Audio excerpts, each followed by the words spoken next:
সংসারে প্রচলিত সকল ধর্ম গীতার দূরস্থ প্রতিধ্বনি মাত্র। ভগবান মহাবীর, ভগবান গৌতম বুদ্ধ, গুরু নানক, সন্ত কবীর প্রমুখের শ্রদ্ধাপূর্ণ তপ সিদ্ধান্তগুলির উচ্চতম অভিব্যক্তি গীতা শাস্ত্র।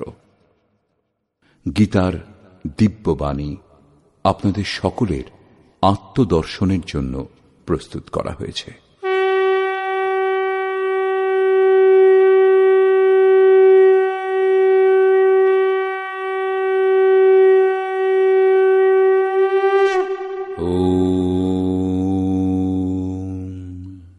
শ্রী পরমাত্মনে নমঃ। যথার্থ গীতা, শ্রীমদ্ ভগবৎ গীতা, অথ ষষ্ঠ অধ্যায়। সংসারে ধর্মের নামে ভিন্ন ভিন্ন রীতিনীতি, পূজা পদ্ধতি, সম্প্রদায়ের বাহুল্য হলে কুরীতি শান্ত করে এক ঈশ্বরের স্থাপনা এবং তাঁকে কি করে লাভ করা যায়, সেই উপায়গুলিকে বিস্তারিতভাবে দেখাবার জন্য মহাপুরুষের আবির্ভাব হয়। ক্রিয়া পরিত্যাগ, নিজেকে জ্ঞানী বলে পরিচয় দেওয়ার ভণ্ডামি শ্রীকৃষ্ণের কালেও অত্যন্ত ব্যাপক ছিল। সেই জন্য বর্তমান অধ্যায়ের প্রারম্ভেই যোগেশ্বর শ্রীকৃষ্ণ এই বিষয়ে চতুর্থবার বললেন যে জ্ঞানযোগ এবং নিষ্কাম কর্মযোগ উভয়ের অনুসারেই কর্ম করতেই হবে। দ্বিতীয় অধ্যায়ে তিনি বলেছিলেন, অর্জুন, ক্ষত্রিয়ের জন্য যুদ্ধ থেকে শ্রেষ্ঠ কল্যাণকর আর কোনো পথ নেই। এই যুদ্ধে পরাজিত হলে দেবত্ব এবং জয়লাভ করলে মহামহিম স্থিতি লাভ করবে। এইরূপ চিন্তা করে যুদ্ধ করো। অর্জুন, এই বুদ্ধি তোমার জন্য জ্ঞানযোগের বিষয় বলা হয়েছে। সেটা কোন বুদ্ধি? এই যে যুদ্ধ করো। জ্ঞানযোগে যে কর্ম করতে হয় না তা নয়। জ্ঞানযোগে কেবল নিজের লাভ লোকসানের বিচার করে নিজের শক্তি সম্বন্ধে সজাগ থেকে কর্মে প্রবৃত্ত হতে হবে, যদিও প্রেরক মহাপুরুষই। জ্ঞানযোগে যুদ্ধ অনিবার্য। তৃতীয় অধ্যায়ে অর্জুন জিজ্ঞাসা করেছিলেন যে, ভগবান, নিষ্কাম কর্মযোগ অপেক্ষা জ্ঞানযোগ যদি শ্রেষ্ঠ বলে আপনার অভিমত, তাহলে আমাকে ঘোর কর্মে কেন নিযুক্ত করছেন? নিষ্কাম কর্মযোগ অর্জুনের কঠিন বলে মনে হচ্ছিল। এই প্রসঙ্গে শ্রীকৃষ্ণ বললেন, এই দুটি সিদ্ধান্ত আমার দ্বারা বলা হয়েছে, কিন্তু কোনো পথেই কর্ম ত্যাগ করে চলবার বিধান নেই। কর্ম আরম্ভ না করে কেউ পরম নৈষ্কর্মে স্থিতি লাভ করতে পারে না, এবং ক্রিয়া আরম্ভ করে তা ত্যাগ করে দিলেও কেউ পরম সিদ্ধি লাভ করতে পারে না। উভয় মার্গেই নিয়ত কর্ম, যজ্ঞের প্রক্রিয়া করতেই হয়। এখন অর্জুন উত্তমরূপে বুঝেছেন যে জ্ঞান মার্গ ভালো লাগুক অথবা নিষ্কাম কর্মযোগ, উভয় দৃষ্টিতেই কর্ম করতে হবে। এরপরেও পঞ্চম অধ্যায়ে তিনি প্রশ্ন করেছিলেন যে ফলের দিক দিয়ে কোনটা শ্রেষ্ঠ, কোনটা সুবিধাজনক। শ্রীকৃষ্ণ বলেছেন, অর্জুন, দুটি পরম শ্রেয় প্রদান করে, দুটি এক স্থানে পৌঁছয়।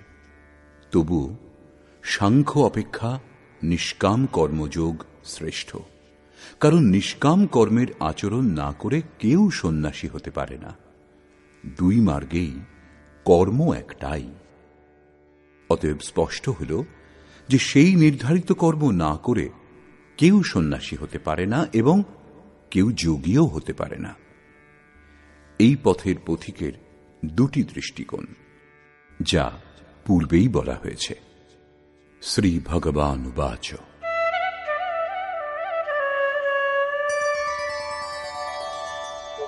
অনাশ্রিতঃ কর্মফলম কার্যং কর্ম করোতি যঃ স সন্ন্যাসী চ যোগী চ ন নিরগ্নির্ন চাক্রিয়ঃ।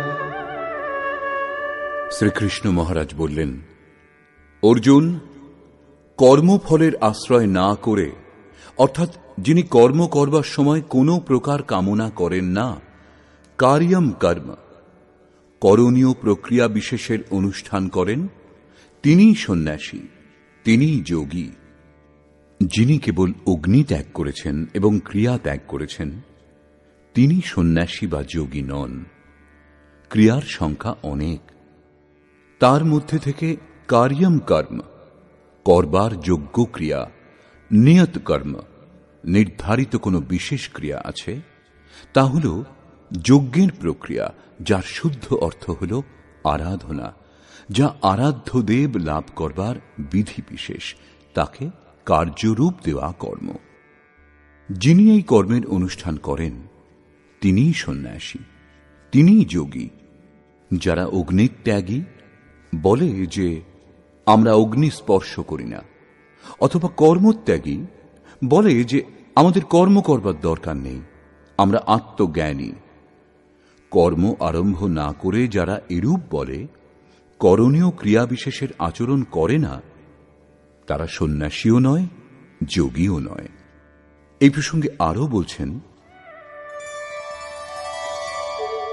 यं सन्न्यासमिति प्राहुः योगं तं विद्धि पाण्डव नह्यः सन्न्यस्तसङ्कल्पो योगी भवति कश्चन।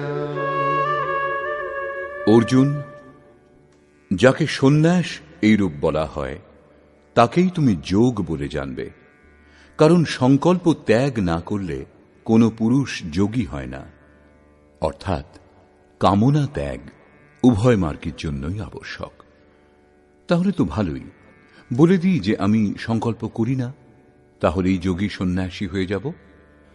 শ্রীকৃষ্ণ বলছেন, এরূপ হয় না। आरुरुक्षोर्मुनेर्योगं कर्म कारणमुच्यते योगारूढस्य तस्यैव शमः कारणमुच्यते। যোগে আরোহণ করতে ইচ্ছুক মননশীল পুরুষের জন্য যোগের প্রাপ্তির জন্য কর্মানুষ্ঠানই সাধন, এবং যোগের অনুষ্ঠান করতে করতে যখন তা পরিণাম দেওয়ার স্থিতিতে আসে, সেই যোগারূঢ়ত্বে শমঃ কারণামুচ্যতে, সকল সংকল্পের অভাবই কারণ। এর পূর্বে সংকল্পের হাত থেকে রেহাই পাওয়া যায় না। এবং यदा हिनेन्द्रियार्थेषु न कर्मस्वनुषज्यते सर्वसंकल्पसन्न्यासी योगारूढस्तदोच्यते। যে কালে পুরুষ ইন্দ্রিয় ভোগে আসক্ত হন না এবং কর্মেও আসক্ত হন না, যোগের পরিপক্ক অবস্থাতে পৌঁছনোর পর কর্ম করে আর কার খোঁজ করা হবে? অতএব নিয়ত কর্ম আরাধনার আর প্রয়োজন হয় না। সেই জন্য তিনি আর কর্মে আসক্ত হন না। সেই সময় সর্বসংকল্প সন্ন্যাসী, সর্বসংকল্পের অভাব দেখা দেয়। একেই বলে সন্ন্যাস। এই হল যোগারূঢ়ত্ব। পথে সন্ন্যাস বলে কিছুই নেই। এই যোগারূঢ়ত্বে কি লাভ? উদ্ধরেদাত্মনাত্মানম নাত্মানমবসাদয়েৎ আত্মৈব হ্যাত্মনো বন্ধু আত্মৈব রিপুরাত্মনঃ। অর্জুন, মানুষের কর্তব্য এই যে নিজেই নিজেকে উদ্ধার করবে, আত্মার যাতে অধোগতি না হয়। কারণ এই জীবাত্মা স্বয়ং নিজের বন্ধু, আবার স্বয়ং নিজের শত্রুও। কখন শত্রু হয় আর কখন মিত্র হয়, এই প্রসঙ্গে বলছেন, বন্ধুরাত্মাত্মনস্তস্য येनात्मैवात्मना जितः अनात्मनस्तु शत्रुत्वे वर्तेतात्मैव शत्रुवत्। যে জীবাত্মা দ্বারা মন এবং দেহেন্দ্রিয়াদি জয় করা হয়েছে, তার জন্য তারই জীবাত্মা বন্ধু, এবং যার দ্বারা মন, ইন্দ্রিয় সমূহ এবং দেহ জয় করা হয়নি, তার জন্য শত্রু সে স্বয়ং। এই দুটি শ্লোকেই শ্রীকৃষ্ণ একটা কথাই বললেন যে নিজের আত্মাকে নিজেই উদ্ধার করুন, তাকে অধোগতিতে নিয়ে যাবেন না, কারণ আত্মাই বন্ধু। এই সৃষ্টিতে অন্য কেউ শত্রু বা বন্ধু নয়। কি রূপে? যিনি মন ও ইন্দ্রিয় সমূহ জয় করেছেন, তার জন্য তার আত্মাই বন্ধুর মতো ব্যবহার করে, পরম কল্যাণকর হয়, এবং যিনি মন ও ইন্দ্রিয় সমূহ জয় করেননি, তার জন্য তার আত্মাই শত্রুর মতো ব্যবহার করে, নীচ যোনি এবং যাতনার দিকে নিয়ে যায়। প্রায় লোকে বলে, আমি তো আত্মা। গীতা শাস্ত্রে বলেছে, একে শস্ত্র ছেদন করতে পারে না, অগ্নি দাহ করতে পারে না, বায়ু শুষ্ক করতে পারে না। আত্মা নিত্য অমৃত স্বরূপ, শাশ্বত, অপরিবর্তনশীল, এবং সেই আত্মা আমাতেই বিদ্যমান। তারা গীতা শাস্ত্রের এই পংক্তিগুলি লক্ষ্য করে না যে আত্মা অধোগতিতেও যায়, আত্মার উদ্ধারও হয়, যার জন্য কার্যম কর্ম, করণীয় প্রক্রিয়ার আচরণ করলেই উপলব্ধি হয়, এই কথা বলা হয়েছে। এখন দেখা যাক অনুকূল আত্মার লক্ষণ কি।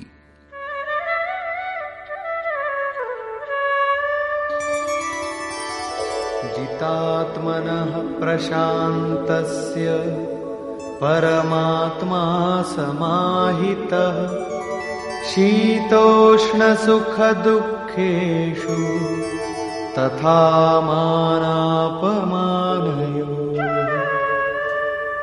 শীত ও উষ্ণে, সুখ ও দুঃখে এবং মান ও অপমানে যার অন্তঃকরণের বৃত্তিসমূহ শান্ত, এইরূপ স্বাধীন আত্মা যার, তার মধ্যে পরমাত্মা সদা স্থিত, কখনো পৃথক হন না। জিতাত্মা অর্থাৎ যিনি মন ও ইন্দ্রিয় সমূহ জয় করেছেন, যার বৃত্তি পরম শান্তিতে প্রবাহিত, একেই আত্মার উদ্ধারের অবস্থা বলে। আরো বললেন, জ্ঞান বিজ্ঞান তৃপ্তাত্মা কূটস্থো বিজিতেন্দ্রিয়ঃ युक्त इत्युच्यते योगी समलोष्टाश्मकाञ्चनः। যার অন্তঃকরণ জ্ঞান ও বিজ্ঞানে তৃপ্ত, যার স্থিতি অচল, স্থির এবং নির্বিকার, যিনি বিশেষ রূপে ইন্দ্রিয় সমূহ জয় করেছেন, যার দৃষ্টিতে মাটি, পাথর ও সোনা এক, এইরূপ যোগীকে যুক্ত বলা হয়। যুক্তির অর্থ যোগে সংযুক্ত, একেই বলে যোগের পরাকাষ্ঠা। যোগেশ্বর পঞ্চম অধ্যায়ের শ্লোক সংখ্যা 7 থেকে 12 পর্যন্ত যার বর্ণনা করেছেন, পরম তত্ত্ব পরমাত্মার সাক্ষাৎকার এবং সেই সঙ্গে তাঁকে জানাকেই বলে জ্ঞান। সাধক ইষ্ট থেকে যদি 1 ইঞ্চি দূরেই থাকে, জানবার ইচ্ছুক, তবুও তাকে অজ্ঞানীই বলে। সেই প্রেরক কিরূপে সর্বব্যাপ্ত, কিরূপে প্রেরণা প্রদান করেন, কিরূপে অনেকগুলি আত্মার একসঙ্গে পথ প্রদর্শন করেন, কি রূপে তিনি ভূত, ভবিষ্যৎ এবং বর্তমানের জ্ঞাতা, সেই প্রেরক ইষ্টের কার্যপ্রণালীর জ্ঞানই বিজ্ঞান। যেদিন থেকে হৃদয়ে ইষ্টের আবির্ভাব ঘটে, সেদিন থেকেই তিনি নির্দেশ দিতে আরম্ভ করেন, কিন্তু শুরুতে সাধক বুঝতে পারেন না। পরাকাষ্ঠাকালেই যোগী তার আন্তরিক কার্যপ্রণালী সম্পূর্ণভাবে বুঝতে পারেন। এই বোঝার ক্ষমতাকেই বিজ্ঞান বলে। যোগারূঢ় অথবা যুক্ত পুরুষের অন্তঃকরণ জ্ঞান বিজ্ঞানে তৃপ্ত থাকে। এইরূপ যোগযুক্ত পুরুষের স্থিতির নিরূপণ করে যোগেশ্বর শ্রীকৃষ্ণ পুনরায় বললেন,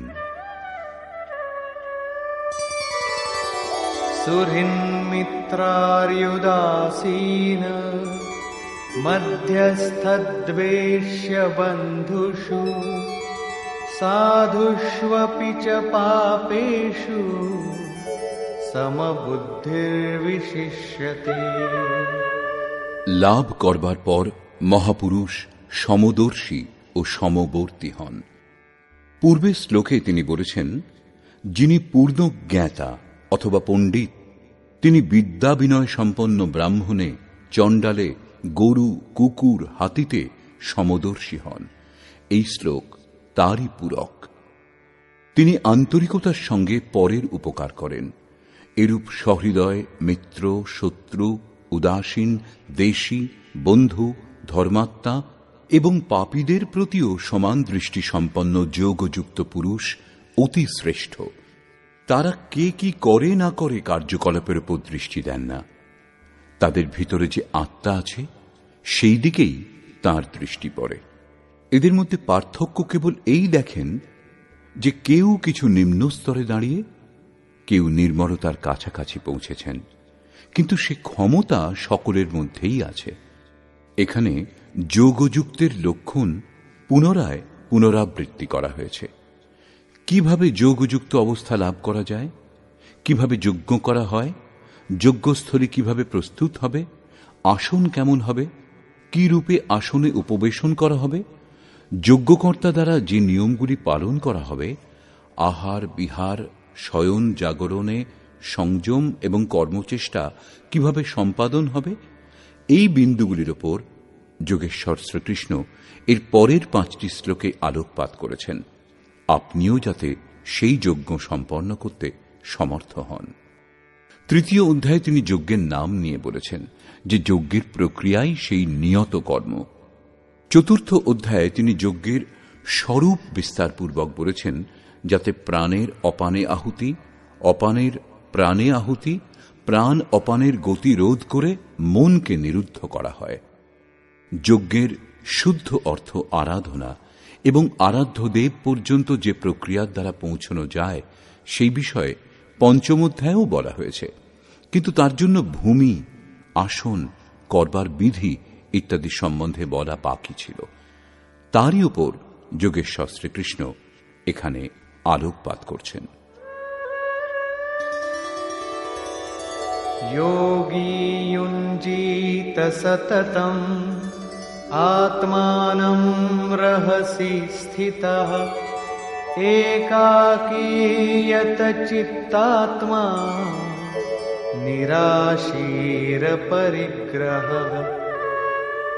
চিত্ত জয় করবার জন্য প্রযত্নশীল যোগী মন ইন্দ্রিয় সমূহ এবং দেহ সংযত করে বাসনা ও সংগ্রহ রহিত হয়ে নির্জন স্থানে একাকী চিত্তকে আত্মোপলব্ধি করবার যোগক্রিয়াতে নিযুক্ত করবেন। তার জন্য কেমন স্থান হওয়া দরকার, আসন কিরূপ হবে? शुचौ देशे प्रतिष्ठाप्य स्थिरमासनमात्मनः नात्युच्छ्रितं नातिनीचं चैलाजिनकुशोत्तरम्। শুদ্ধ স্থানে কুশ, মৃগচর্ম, বস্ত্র অথবা এর থেকে উত্তরোত্তর রেশম, উলের বস্ত্র, তক্তাপোষ যা কিছু হোক স্থির আসন স্থাপন করবেন। আসন যেন অতি উঁচু বা অতি নিচু না হয়।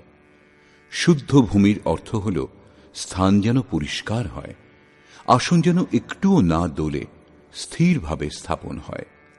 পূজ্য মহারাজজি প্রায় 5 ইঞ্চি উঁচু আসনের উপর বসতেন। একবার ভক্তগণ 1 ফুট উঁচু মার্বেল পাথরের এক চৌকি এনে দিয়েছিলেন। মহারাজজি মাত্র একদিন ব্যবহার করেছিলেন। পরদিনই বলেছিলেন, সাধুদের এত উঁচু আসনে বসা উচিত নয়, এতে অভিমান চলে আসে। আবার নিচুতেও বসা উচিত নয়, হীন ভাব ও ঘৃণা উৎপন্ন হয়। সেটা সরিয়ে বাগানে রেখে দিয়েছিলেন। তিনি সেখানে কখনো যেতেন না, এখনো কেউ যায় না। এইরূপ ছিল সেই মহাপুরুষের ক্রিয়াত্মক শিক্ষা পদ্ধতি। সাধকের জন্য বেশি উঁচু আসন ব্যবহার উচিত নয়, তাহলে ভজন সম্পূর্ণ হবে পরে, আগে অহংকারটাই প্রাধান্য পাবে। এরপরে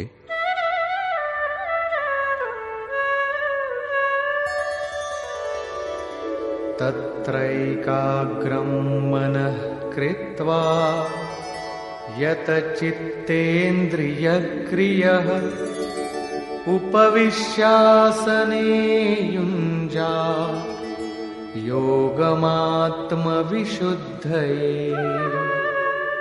সেই আসনে বসেই ধ্যান করবার বিধান। মনকে একাগ্র করে চিত্ত এবং ইন্দ্রিয় সমূহের কার্য সংযমপূর্বক অন্তঃকরণ শুদ্ধির জন্য যোগাভ্যাস করবেন। কিভাবে উপবেশন করা হবে তাও বলছেন। সমঙ্কায় শিরো গ্রীবম ধারয়ন্নচলং স্থিরঃ সম্প্রেক্ষ্য নাসিকাগ্রং স্বং দিশশ্চানবলোকয়न्। দেহ, গ্রীবা ও মস্তক সরল ও অচলভাবে স্থির করে যেমন কোনো সরল রেখা হয়, এইরূপ সোজা দৃঢ় হয়ে বসুন এবং কোনো দিকে না তাকিয়ে স্বীয় নাসিকাগ্রে দৃষ্টি নিবদ্ধ করুন।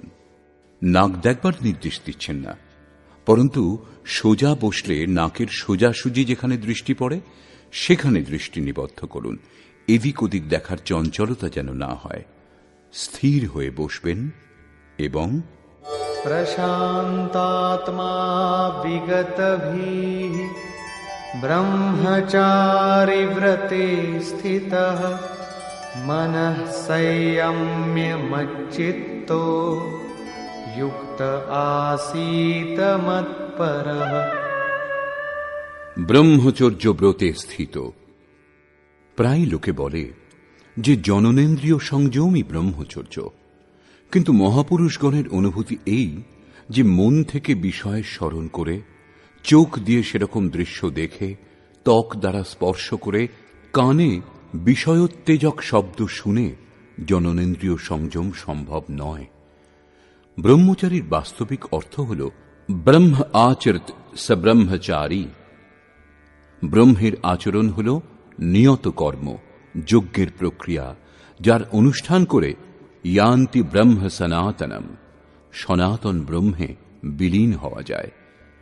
এর অনুষ্ঠানের সময় স্পর্শান কৃত্বা বহির্বাজ্যান, বাহ্য স্পর্শ, মন এবং ইন্দ্রিয় সমূহের স্পর্শ বাইরেই ত্যাগ করে চিত্তকে ব্রহ্মচিন্তনে, শ্বাস প্রশ্বাসে, ধ্যানে নিযুক্ত করতে হবে।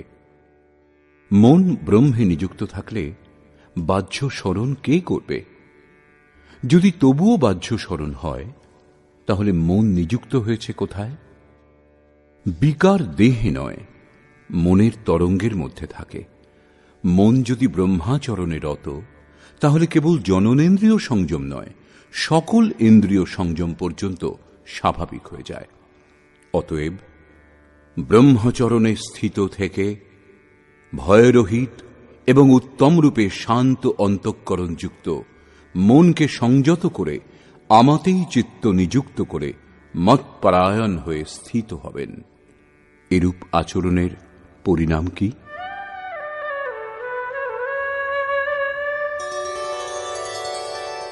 युञ्जन्नेवं सदात्मानं योगी नियतमानसः शान्तिं निर्वाणपरमा मत्संस्थामधिगच्छति।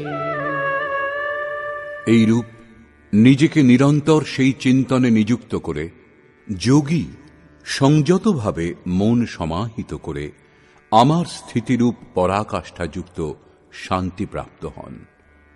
সেই জন্য নিজেকে নিরন্তর কর্মে নিযুক্ত করুন। এই প্রশ্নটি এখানে সম্পূর্ণ হল। এর পরের দুটি শ্লোকে তিনি বলছেন, পরমানন্দযুক্ত শান্তির জন্য শারীরিক সংযম, যুক্তাহার, বিহারও আবশ্যক। নাত্যশ্নতস্তু যোগোস্তি ন চৈকান্তমনশ্নতঃ ন চাতি স্বপ্নশীলস্য জাগ্রতো নৈব চার্জুন।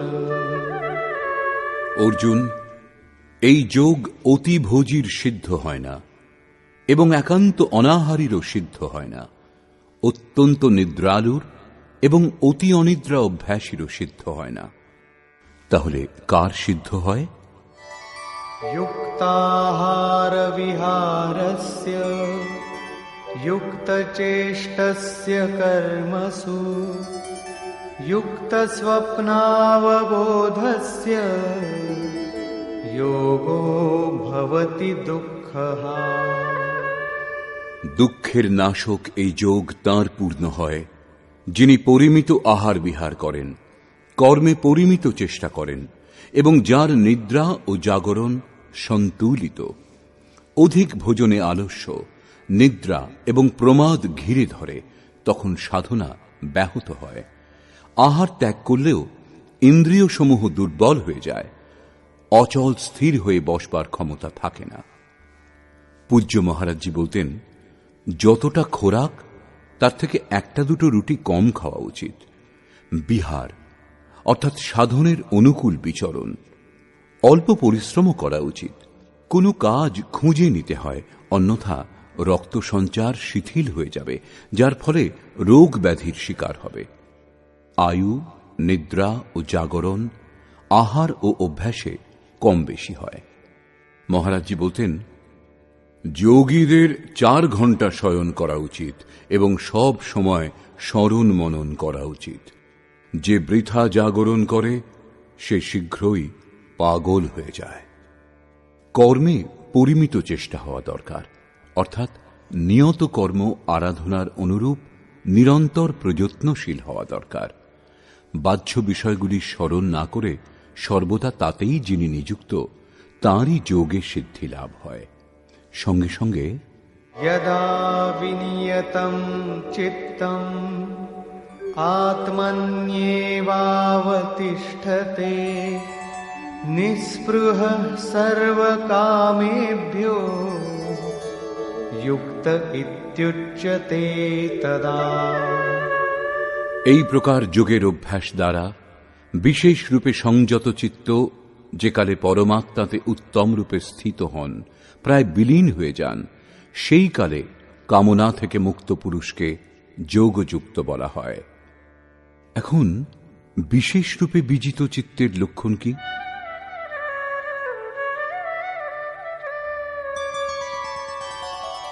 यथा दीपो निवातस्थो नेङ्गते सोपमा स्मृता योगिनो यतचित्तस्य युञ्जतो योगमात्मनः। বায়ুশূন্য স্থানে অবস্থিত দীপ শিখা যেমন কম্পিত হয় না, শিখা ঊর্ধ্বমুখী হয়, তাতে কম্পন হয় না, সেই উপমা দেওয়া হয়েছে পরমাত্মার ধ্যানে প্রবৃত্ত চিত্তজয়ী যোগীর সঙ্গে। প্রদীপ তার উদাহরণ মাত্র। বর্তমান সময়ে প্রদীপের প্রচলন কমে গেছে। বায়ুতে বেগ না থাকলে ধূপকাঠির ধোঁয়া সোজা ওপরের দিকে যায়। এটা যোগীর বিজিত চিত্তের একটা উদাহরণ মাত্র। এখন যদিও চিত্ত জয় করা হয়েছে, তবু নিরুদ্ধ চিত্তের বিলয় তো হয়নি। যখন এই নিরুদ্ধ চিত্তেরও বিলয় হয়, তখন কি বিভূতি লাভ হয়? শুনুন।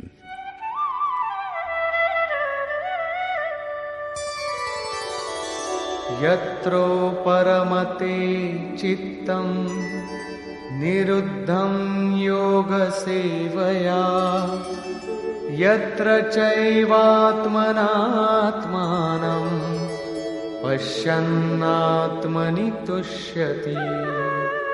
যে অবস্থায় যোগাভ্যাসের দ্বারা অভ্যাস না করলে কখনো নিরুদ্ধ হবে না, অতএব যোগাভ্যাস দ্বারা নিরুদ্ধ চিত্তেরও নিবৃত্তি হয়, বিলীন হয়ে যায়, শেষ হয়ে যায়, সেই অবস্থায় আত্মনা স্বীয় আত্মার দ্বারা আত্মানম পরমাত্মার দর্শন করে আত্মনি এবা স্বীয় আত্মাতেই সন্তুষ্ট হয়।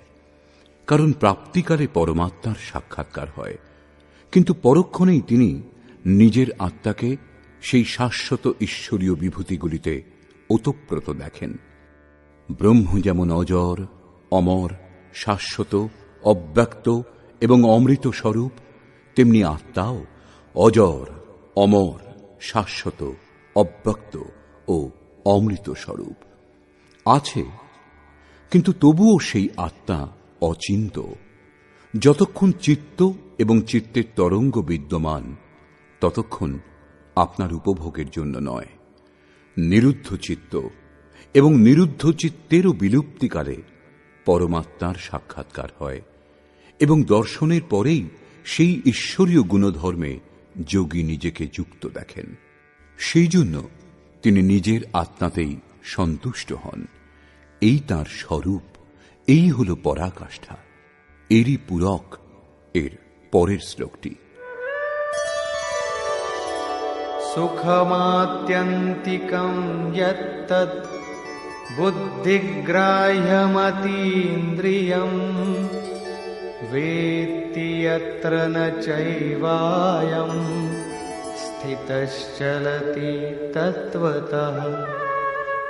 এবং ইন্দ্রিয় সমূহের অতীত কেবল শুদ্ধ সূক্ষ্ম বুদ্ধি দ্বারা গ্রহণযোগ্য যে অসীম আনন্দ আছে, তা যে অবস্থায় অনুভব করেন এবং যে অবস্থায় স্থিত হয়ে এই যোগী ভগবৎ স্বরূপকে তত্ত্ব সহিত জেনে বিচলিত হন না, সর্বদা তাতে প্রতিষ্ঠিত থাকেন। এবং যম লব্ধ্বা চাপরম লাভং মন্যতে নাধিকং ততঃ যস্মিন স্থিতো ন দুঃখেন গুরুণাপি বিচাল্যতে।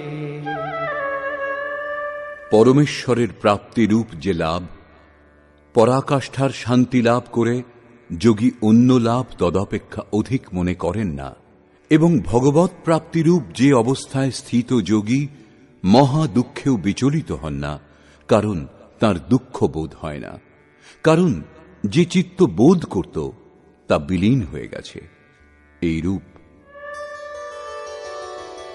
তম বিদ্যা দুঃখ সংয়োগ বিয়োগম যোগ সঙ্গীতম সনিশ্চয়েন যোক্তব্যো যোগো নির্বিণ্ণ চেতসা। যা সংসারের সংযোগ ও বিয়োগ থেকে রহিত, তার নাম যোগ। সে সুখ আত্যন্তিক, তার মিলনকে যোগ বলে। যাকে পরম তত্ত্ব পরমাত্মা বলা হয়, তার মিলনকে যোগ বলে। সেই যোগের অভ্যাস স্থির হয়ে নিশ্চয়পূর্বক করা কর্তব্য। যিনি ধৈর্য ধারণ করে রত থাকেন, তিনি যোগে সফল হন।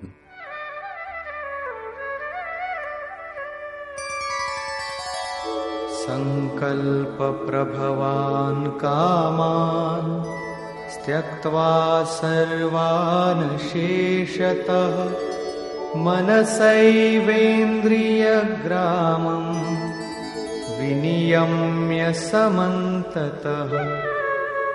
সেই জন্য মানুষের উচিত সংকল্পজাত সমস্ত কামনাগুলি সম্পূর্ণভাবে ত্যাগ করে মন থেকে ইন্দ্রিয় সমূহকে সকল বিষয় থেকে উত্তম রূপে নিবৃত্ত করে শনৈঃ শনৈরুপরমেদ বুদ্ধ্যা ধৃতিগৃহীতয়া আত্মসংস্থং মনঃ কৃত্বা ন কিঞ্চিদপি চিন্তয়েৎ।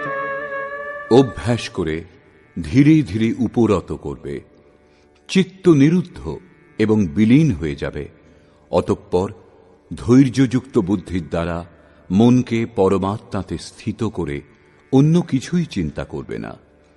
লাভ করবার বিধান নিরন্তর প্রবৃত্ত থেকেই, কিন্তু শুরুতে মন লাগে না। এই প্রসঙ্গে যোগেশ্বর বলছেন,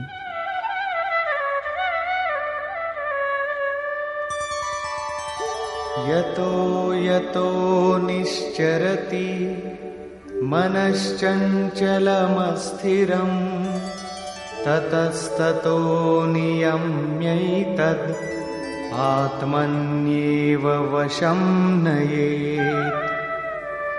এই অস্থির ও চঞ্চল মন যে যে কারণে সাংসারিক পদার্থে ধাবিত হয় সেই সেই বিষয় থেকে নিবৃত্ত করে বারবার অন্তরাত্মাতেই নিরুদ্ধ করবেন।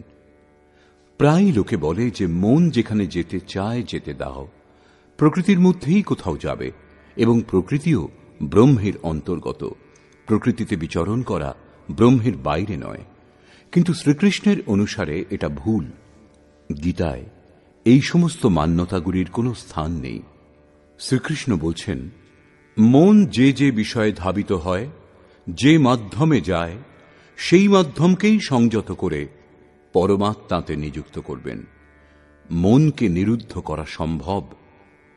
এই নিরুদ্ধের পরিণাম কি?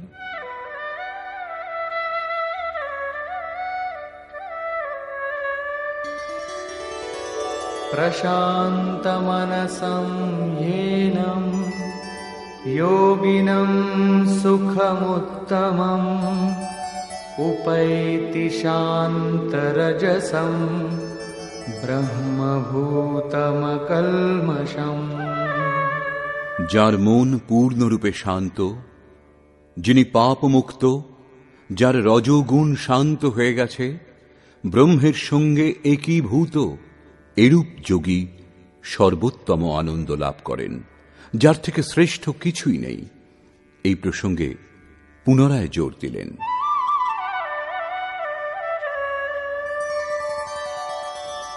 युञ्जन्नेवं सदात्मानं योगी विगतकल्मषः सुखेन ब्रह्म संस्पर्शम् अत्यन्तं सुखमश्नुते।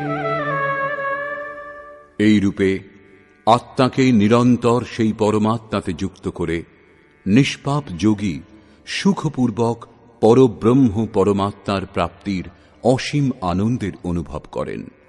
তিনি ব্রহ্ম সংস্পর্শ অর্থাৎ ব্রহ্মে স্পর্শ এবং তাতে স্থিত হওয়ার সঙ্গে অসীম আনন্দের অনুভব করেন। অতএব ভজন অনিবার্য। এই প্রসঙ্গে আরো বলছেন,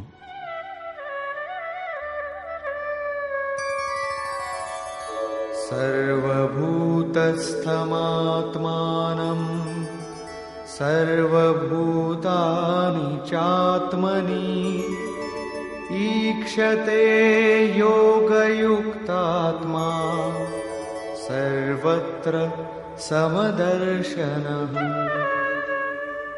যোগের পরিণামের সঙ্গে যিনি যুক্ত, সর্বভূতে সমদর্শী যোগী নিজের আত্মাকে সর্বভূতে দর্শন করেন এবং সমস্ত ভূতকে নিজের আত্মাতেই প্রবাহিত দেখেন।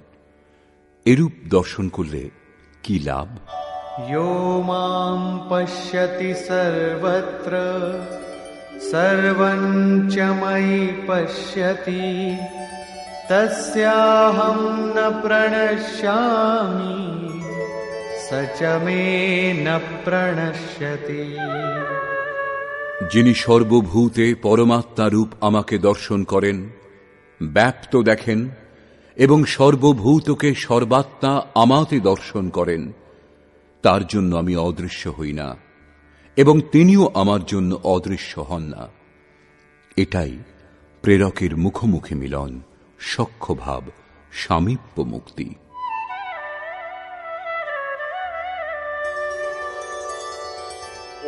सर्वभूतस्थितं यो मां भजत्येकत्वमास्थितः सर्वथा वर्तमानोऽपि स योगी मयि वर्तते। যিনি বহুর মধ্যে উপরোক্ত একত্বভাবে আমাকে ভজনা করেন, তিনি সর্বপ্রকারের কার্যে নিযুক্ত থেকেও আমাতেই অবস্থিতি করেন। কারণ আমি ব্যতীত তার জন্য আর কেউ নেই, তার সব কিছু বিলীন হয়ে গেছে। সেই জন্য এখন তিনি ওঠা বসা যা কিছু করেন আমার সংকল্পেই করেন।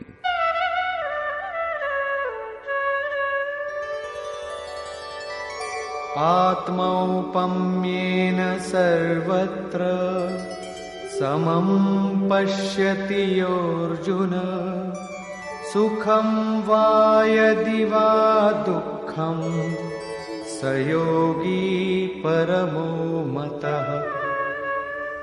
হে অর্জুন, যিনি নিজের সমান সর্বভূতকে দেখেন, সকল ভূতের সুখ ও দুঃখকে নিজের সুখ ও দুঃখের ন্যায় অনুভব করেন, তিনি, যার ভেদভাব সমাপ্ত হয়ে গেছে, সর্বশ্রেষ্ঠ যোগী। প্রশ্নটি সম্পূর্ণ হল। এই প্রসঙ্গে অর্জুন জিজ্ঞাসা করলেন, অর্জুন উবাচ।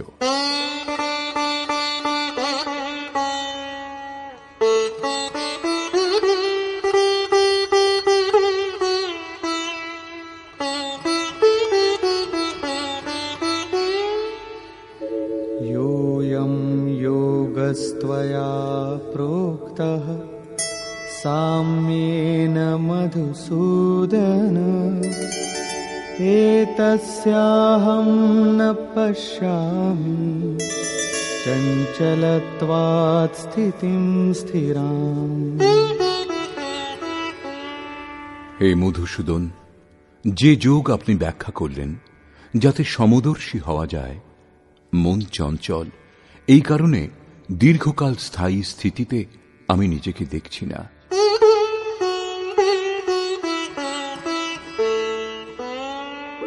चञ्चलं हि मनः कृष्ण प्रमाथि बलवदृढम्, तस्याहं निग्रहं मन्ये वायोरिव सुदुष्करम्। হে কৃষ্ণ, এই মন অতি চঞ্চল, প্রমথন স্বভাবযুক্ত। প্রমথন অর্থাৎ যা আলোড়ন সৃষ্টি করে, অবিবেচক এবং প্রবল, সেই জন্য একে বশ করা আমি বায়ুর ন্যায় অতি দুষ্কর মনে করি। ঝড়ের বায়ুকে এবং মনকে নিবৃত্ত করা দুইই সমান। এই প্রসঙ্গে যোগেশ্বর শ্রীকৃষ্ণ বলছেন, শ্রী ভগবান উবাচ।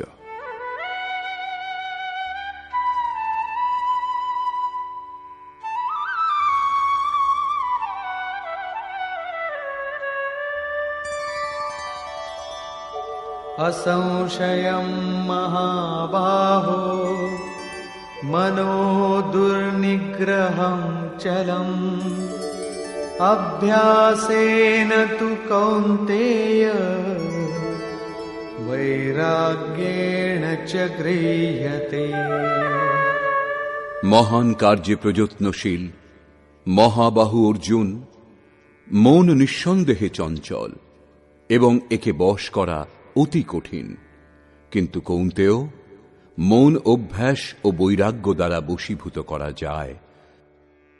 যেখানে চিত্ত নিযুক্ত করতে হবে, সেখানে স্থির করবার জন্য বারবার প্রযত্ন করাকে অভ্যাস বলে, এবং দেখা শোনা বিষয়বস্তু থেকে সংসার অথবা স্বর্গাদি ভোগগুলিতে রাগ অর্থাৎ আসক্তির ত্যাগ বৈরাগ্য।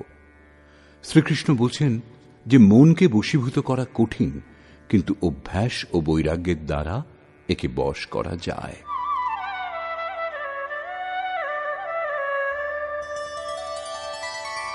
असंयतात्मना योगो दुष्प्राप इति मे मतिः, वश्यात्मना तु यतता शक्यो वाप्तुमुपायतः। অর্জুন, যে পুরুষ মনকে বশ করেনি তার পক্ষে যোগ দুষ্প্রাপ্য, কিন্তু যার মন সবশ সেই প্রযত্নশীল পুরুষ যোগ লাভ করতে পারেন। এই আমার অভিমত। যত কঠিন তুমি মনে করছো তত কঠিন নয়। অতএব একে কঠিন মনে করে ত্যাগ করে দিও না, প্রযত্নপূর্বক এই যোগ লাভ করো, কারণ মন বশীভূত হলেই যোগ সম্ভব। এই প্রসঙ্গে অর্জুন জিজ্ঞাসা করলেন, অর্জুন উবাচ।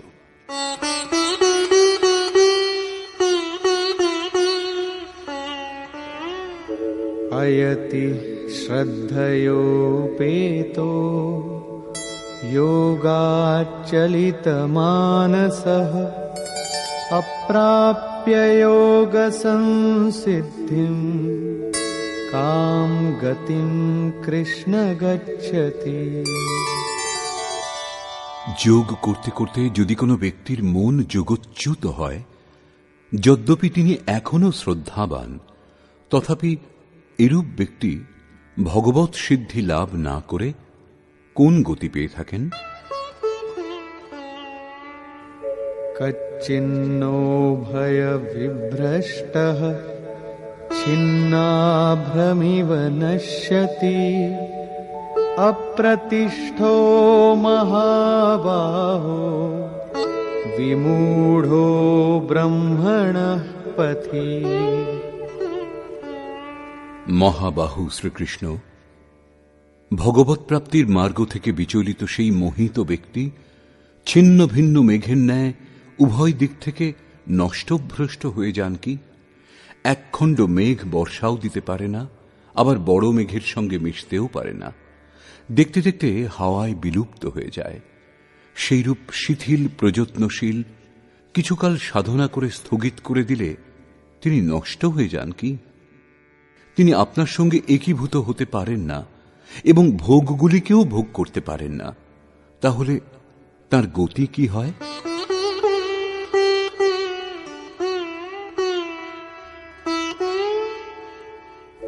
एतन्मे संशयं कृष्ण छेत्तुमर्हस्य शेषतः त्वदन्यः संशयस्यास्य छेत्ता न ह्युपपद्यते।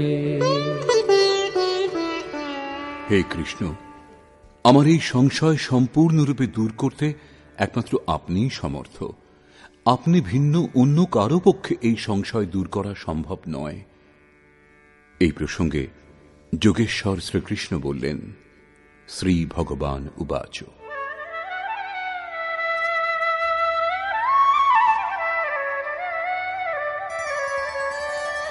पार्थ नैवेह नामुत्र विनाशस्तस्य विद्यते न हि कल्याणकृत् कश्चिद् दुर्गतिं तात गच्छति। পার্থিব দেহকেই রথ ভেবে লক্ষ্যের দিকে অগ্রসর অর্জুন, সেই পুরুষের না এই লোকে না পরলোকেও নাশ হয়। কারণ হে বৎস, সেই পরম কল্যাণকর নিয়ত কর্মের আচরণ করেন যিনি, তার কখনো দুর্গতি হয় না। তাহলে তার কি হয়? प्राप्य पुण्यकृतां लोकान् उषित्वा शाश्वती समाः शुचीनां श्रीमतां गेहे योगभ्रष्टोऽभिजायते। মন বিচলিত হলে যোগভ্রষ্ট সেই ব্যক্তি পুণ্যবানগণের লোকাদিতে বাসনাগুলি ভোগ করেন। যে বাসনাগুলির জন্য তিনি যোগভ্রষ্ট হয়েছিলেন, ভগবান অল্প সময়ের মধ্যেই সব দেখিয়ে শুনিয়ে দেন।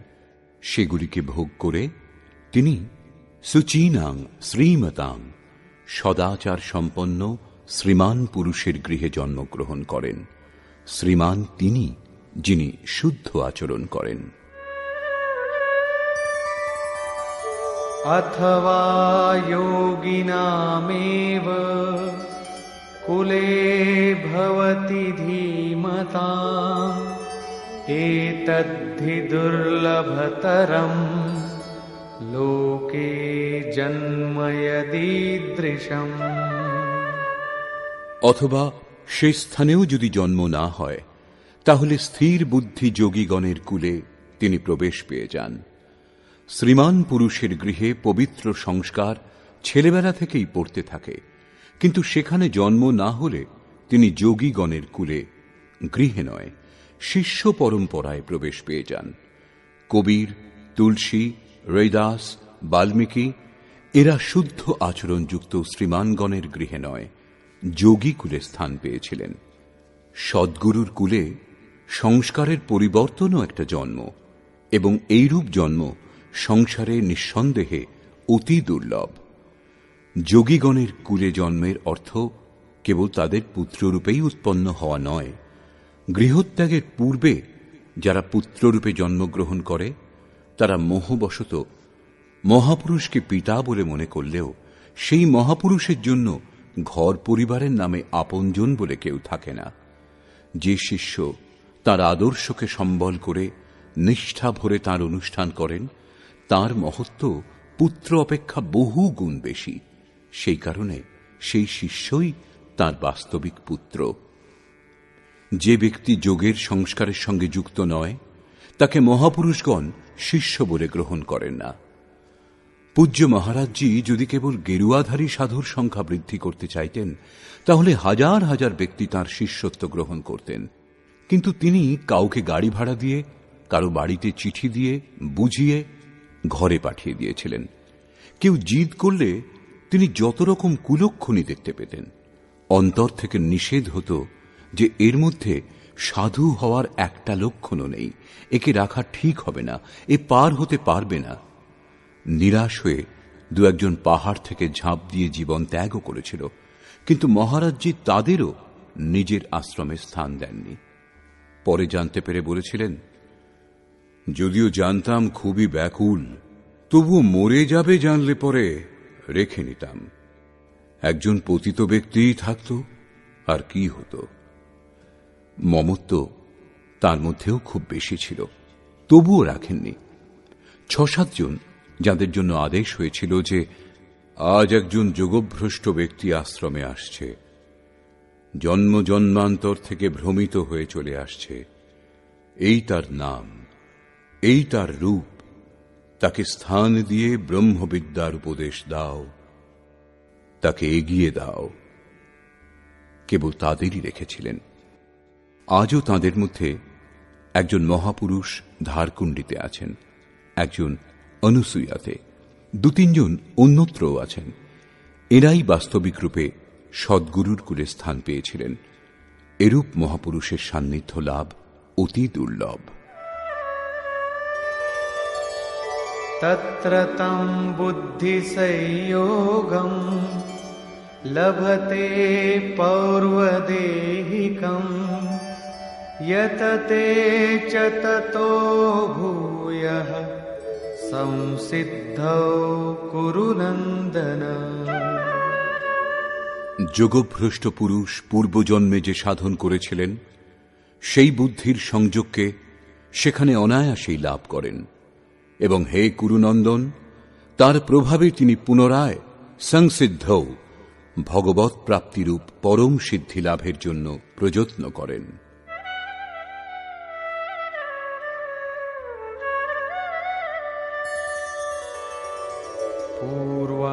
पूर्वाभ्यासेन तेनैव ह्रियते ह्यवशोऽपि सः जिज्ञासुरपि योगस्य शब्दब्रह्माति वर्तते। শ্রীমানের গৃহে বিষয়ের বশীভূত হয়েও তিনি পূর্বজন্মের সেই অভ্যাস দ্বারা ভগবৎ পথের দিকে আকর্ষিত হন এবং যোগে শিথিল প্রযত্নশীল সেই জিজ্ঞাসু ও বাণীর বিষয়কে পার করে নির্বাণ পদ প্রাপ্ত হন। এটাই তাঁর প্রাপ্তির উপায়। এক জন্মে কেউ লাভ করেনও না। প্রয়ত্নাদ্যতমানস্তু योगी संशुद्ध किल्बिषः अनेक जन्म संसिद्धः ततो याति परां गतिम्। অনেক জন্ম থেকে প্রযত্নশীল যোগী পরম সিদ্ধি লাভ করেন। যিনি প্রযত্নপূর্বক অভ্যাস করেন, তিনি সমস্ত পাপ থেকে মুক্ত হয়ে পরম গতি লাভ করেন। এটাই প্রাপ্তির ক্রম। শিথিল প্রযত্ন দ্বারা যোগের আরম্ভ হয়। মন বিচলিত হয়ে পথভ্রষ্ট হলে পুনরায় জন্মগ্রহণ করতে হয়। পরে সদ্গুরুর কুলে প্রবেশ পাওয়া যায় এবং প্রত্যেক জন্মে অভ্যাসে প্রবৃত্ত থেকে সেখানেই পৌঁছন, যাকে পরম গতি, পরম ধাম বলা হয়। শ্রীকৃষ্ণ বলেছেন যে এই যোগে বীজের নাশ হয় না। আপনি এই পথে শুধু দুপা চলুন, সেই সাধনের কখনো নাশ হবে না। যে কোনো পরিস্থিতিতে পুরুষ এতটা নিশ্চয়ই করতে পারেন, কারণ অল্প সাধন নানা পরিস্থিতিতে ঘিরে থাকে। যে ব্যক্তি সেই করতে পারে, কারণ তার সময় নেই। আপনি কালো ফর্সা যাই হন, এই পৃথিবীর যেখানেই আপনি থাকুন না কেন, এই গীতা শাস্ত্র সকলের জন্য, আপনার জন্য। শর্ত এই যে আপনি মানুষ হবেন। উৎকট প্রযত্নশীল যিনি হন, কিন্তু শিথিল প্রযত্নশীল কেবল গৃহস্থই হয়। গীতা গৃহস্থ, বৈরাগ্যবান, শিক্ষিত, অশিক্ষিত সর্বসাধারণ মানুষ মাত্রের জন্য, শুধু সাধু নামক বিশেষ কোনো প্রাণীদের জন্য নয়। শেষে যোগেশ্বর শ্রীকৃষ্ণ নির্ণয় করলেন,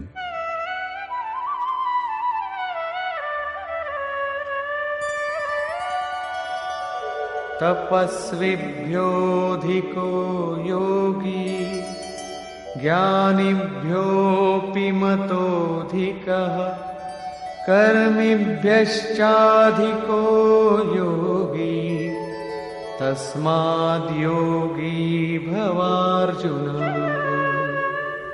যোগী তপস্বীগণ অপেক্ষা শ্রেষ্ঠ, জ্ঞানীগণ অপেক্ষা এবং কর্মীগণ অপেক্ষাও যোগী শ্রেষ্ঠ।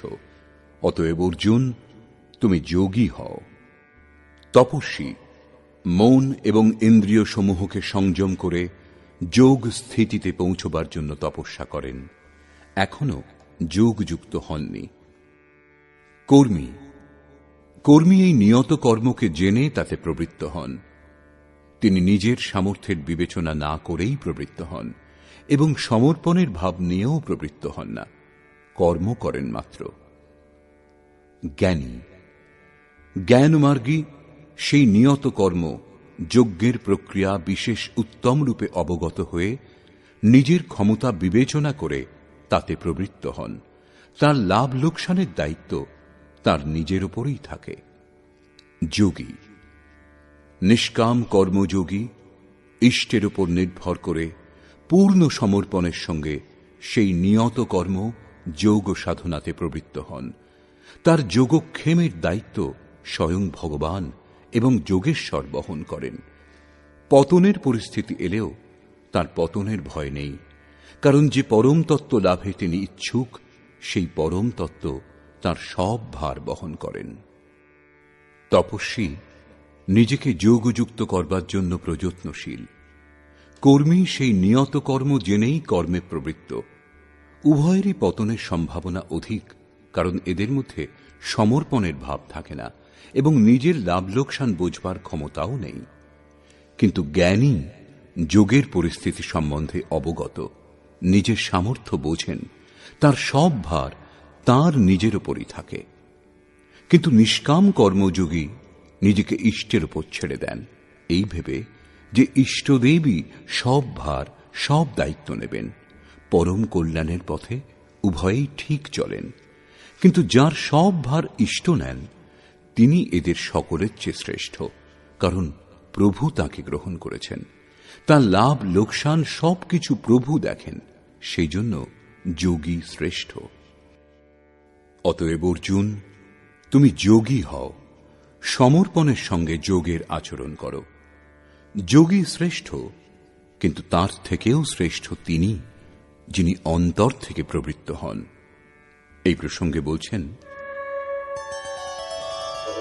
যোগিনামপি সর্বেষাং মদ্গতেনান্তরাত্মনা শ্রদ্ধাবান ভজতে यो মাং সমে যুক্ততমো মতঃ।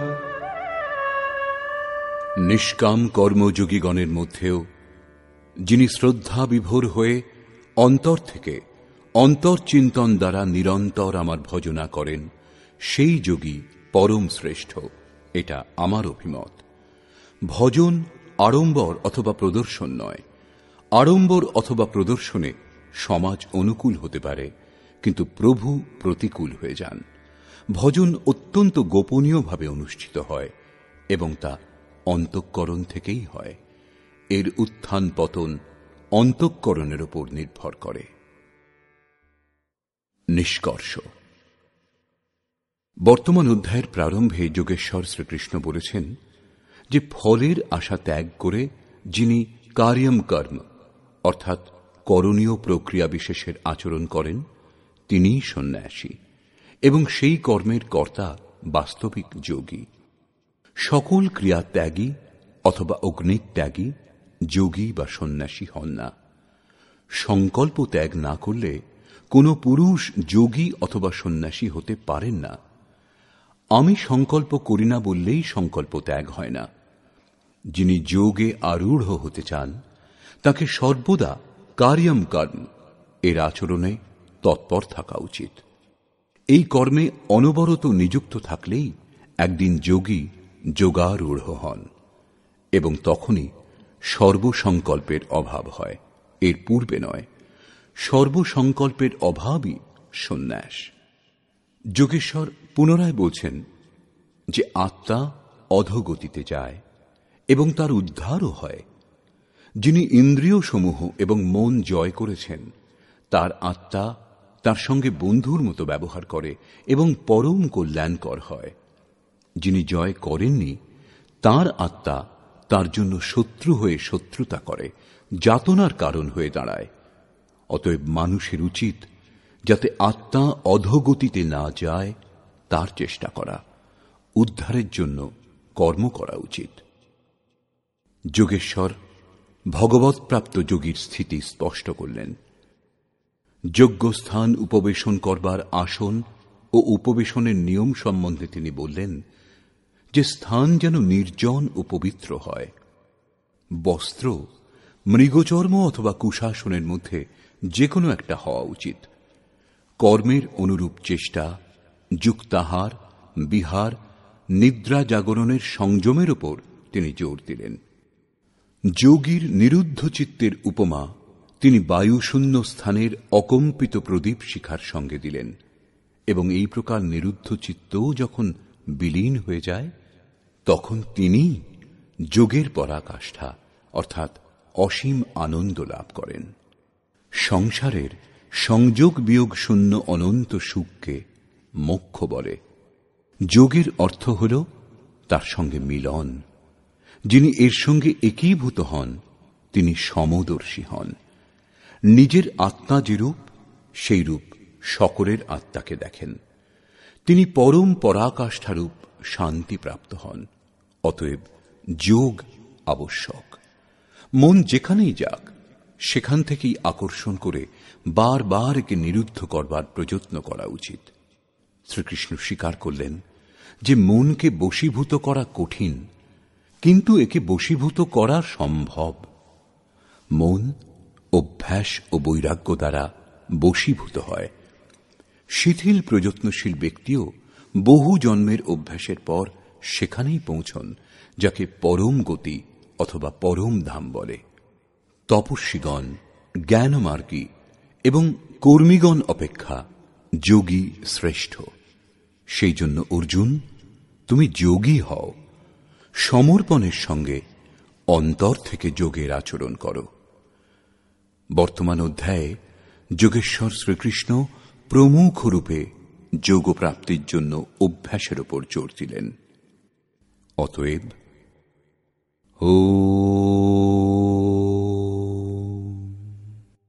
এইরূপ শ্রীমদ্ ভগবৎ গীতারূপী উপনিষদ এবং ব্রহ্মবিদ্যা তথা যোগশাস্ত্র বিষয়ক শ্রীকৃষ্ণ ও অর্জুনের সংবাদে অভ্যাস যোগ নামক ৬ষ্ঠ অধ্যায় পূর্ণ হল। এই প্রকার শ্রীমৎ পরমহংস পরমানন্দজির শিষ্য স্বামী অর্গড়ানন্দকৃত শ্রীমদ্ ভগবৎ গীতার ভাষ্য যথার্থ গীতাতে অভ্যাস যোগ নামক ৬ষ্ঠ অধ্যায় সমাপ্ত হল।